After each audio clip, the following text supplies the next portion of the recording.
Hello everyone, myself Vitika Mohanty, and today I will be teaching you chemistry. Now, as you all know, we are going through a very difficult phase of time. The world is changing very fast. As Mahatma Gandhi has said, that be the change you wish to see in this world. So for this change, we have also changed ourselves from classroom teaching to online teaching. Hope you all enjoy this. For class 6 today, I will be taking element, compound and mixture, lesson 2. Let us start. Okay, today we will be doing element, compound and mixture. This is chapter 2 of your book and we will be proceeding. Now, classification of matter. What is matter? Matter is anything that has weight and occupies space. Now let us see the classification of matter. Matter is classified into two substances, the pure substances and the impure substances. Pure substances are made up of one kind of particle, whereas the impure substances are made up of different kinds of particles mixed together. That is why the name mixture. Now mixture can be categorized into two categories, that is homogeneous mixture and heterogeneous mixture. Now what is a homogeneous mixture? In a homogeneous mixture, the composition is same throughout. And in a heterogeneous mixture, the composition is different at different places. Now let us talk about the salt solution. Can you separate the salt from the solution in a glass of water, in a glass where you have the solution of salt and water? Can you find out where is the salt and where is water? It is mixed together. That is why it is called as a homogeneous mixture where you cannot differentiate the composition. But in a heterogeneous mixture, let us talk about soil and wood that is mixed. We can find out which is soil and which is wood. This is called as a heterogeneous mixture where it is easily separable. Now for mixtures, we will go in details in other classes. Let us go to pure substances. Now pure substances can be classified into two categories, elements and compounds. Now today we will read about elements in detail. Now elements, the definition. It is a pure substance made up of same or identical atoms. This is the main important part. Now what are the characteristics of elements? Elements cannot be broken down by physical or by chemical methods. Because elements are made up of atoms, we know that atom is the smallest particle of a matter. That is why it cannot be broken down by physical or chemical methods. Now elements can exist in all the three states, that is solid, liquid and gas. There are a total of 118 elements on the earth, out of which 94 are occurring naturally and 24 are man-made. What do you mean by man-made? They are discovered by scientists. Now let us see the examples of elements. Gold, aluminium, oxygen, silver, copper, carbon. These all are examples of elements.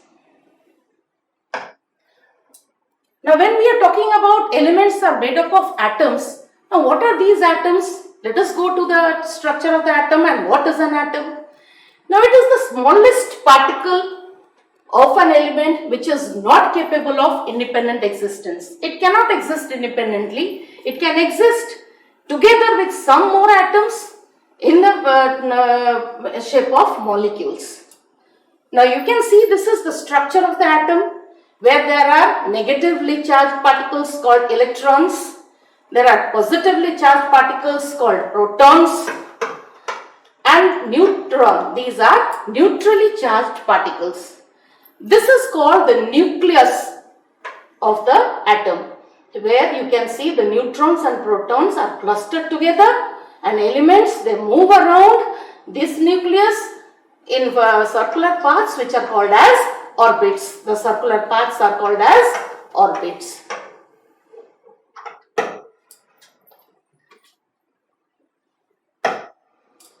Now let us go to classification of elements. Elements can be classified into four categories: metals, non-metals, metalloids and noble gases. Let us go to metals and non-metals first. Now what is this metal and this non-metal? Metals are usually solid. They are hard to touch. They are lustrous. What do you mean by lustrous? Means it is shiny. They have a special shine on them. They are sonorous. That means they can produce sound when beaten. Malleable. Malleable means they can be drawn into the sheets, and ductile means they can be drawn into wires. They are very good conductors of heat and electricity. They have high melting and boiling point. Now these are few examples of element: iron, silver, gold. Now let us go to non-metals. Non-metals may be solid, liquid or gas. They are brittle in nature. That means they are very soft solids that can break very easily. Non-lustrous, they don't have any shine. They are non-sonorous, they produce no sound. Neither malleable nor ductile. That means you cannot draw into sheets, neither can you draw into wires. These are bad conductors of heat and electricity, and they have low boiling and melting point. Just the metals, non-metals are just the opposite of metals. Now you can see the three examples over here. Carbon, this is phosphorus. Just see how it is looking like powder, how brittle it is. And then this is sulfur. You can see how soft solid it is, which cannot be broken down or can be drawn into sheets. Now let us go to the next category, metalloids and noble gases. Now what are metalloids? These elements show properties of both metals and non-metals. Example are boron, arsenic, silicon and antimony. Now see the examples over here.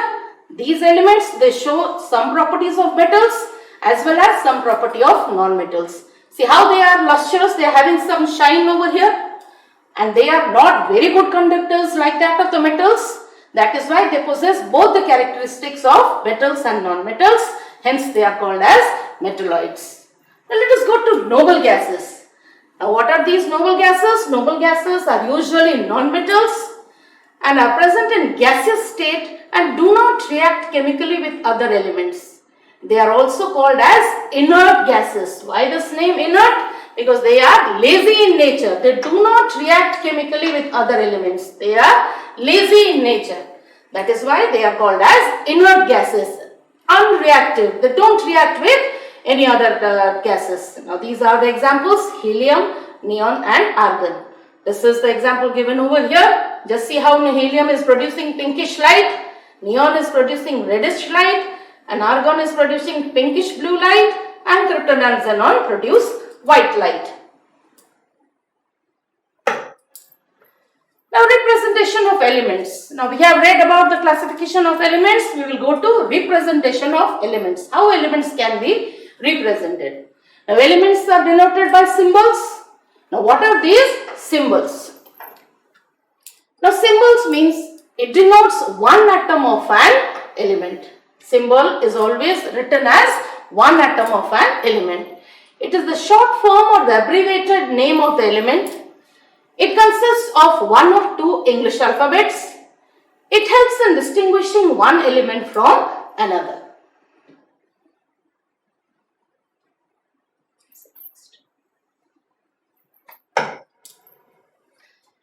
Now let us go to symbols of elements. Now when we know that elements are explained by symbols. Now this was the theory that was given by John Dalton. Now John Dalton suggested some figurative symbols for the elements. Now these are the figures that were suggested by Dalton. You see how difficult it is to remember. Circle with a dot over here for hydrogen. For carbon you have a solid circle. For oxygen you have another circle. Here for phosphorus it is inverted Y inside a circle. Iron I inside. So this is very unpractical. You cannot, it is very tedious to remember all this. So Dalton's model was discarded. Dalton's model was discarded. So Berzelius in the year 1814 suggested representing elements with alphabets as symbols. The first letter of the name of the element was written in capital. Like for oxygen, it is written as O. For carbon, it is written as C. If the first letter is same, then the first two letters are taken as symbols. That means we will talk about two elements, that is carbon and chlorine. Carbon is represented as C and chlorine is represented as Cl. Both the elements start with C. This is carbon and this is chlorine. But to avoid the confusion, chlorine is taken as Cl, where the first one is the capital letter and the second one is a small letter, and carbon is represented as capital C. So this is how the symbols are written. Now, as I told you, there are 118 elements, so there are 118 symbols. But how to represent it? How to remember it? How it can be easily presentable? Dmitry Mendeleev in the year has given us the modern periodic table, where he has arranged these elements according to their symbols, and it is easy for us to remember. Now this periodic table has 7 horizontal rows called periods. These are the horizontal rows or the periods, and then it has 18 vertical rows that are called as groups. These are the vertical rows that are called as groups. Now please refer and learn at page 24 of the textbook. You have this in your book. You have to remember all the first 20 elements of the periodic table. Now I hope you understood the lesson. Now task for you to do. You will attempt question number 1 to 10 at page 32 of your textbook. If you have any doubts, you can consult me in email or through Chalksphere. I hope you would have understood this chapter well. Thank you for your attention. See you next week.